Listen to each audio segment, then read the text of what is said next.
So guys, social মিডিয়াতে নোংরামো দেখার জন্য মানুষের একটা ইচ্ছে জেগে ওঠে, একটা আলাদা রকমের ইচ্ছে। সঠিক বলেছেন। সাহেব ভট্টাচার্য, যে একজন বাংলা সিরিয়াল সিনেমার অ্যাক্টর, তার একটা ক্লিপ ভাইরাল হয়েছে। যেই ক্লিপটা এআই না অরিজিনাল না ফেক ভিডিও বানানো হয়েছে সেটা কেউ জানি না, তাতেই সবাই মেতে উঠেছে। লিঙ্ক চাই, লিঙ্ক চাই, এমনকি মেয়েরাও লিঙ্ক খুঁজছে। সেই লিঙ্কের জন্য মানুষ পুরো পাগল হয়ে আছে।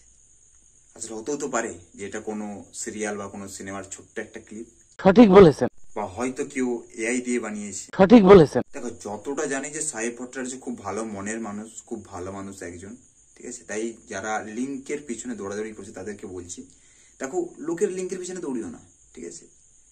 কাজ করছো যারা, তারা ভালো মন দিয়ে কাজ করো, যারা পড়াশোনা করছো তারা মন দিয়ে পড়াশোনা করো, ঠিক আছে। এই লিঙ্কের চক্রে গিয়ে লাইফ বরবাদ করে কোনো লাভ নেই, ঠিক আছে। তাই বলছি, সুস্থ থেকো, ভালো থেকো, ঠিক আছে। Tata, bye bye.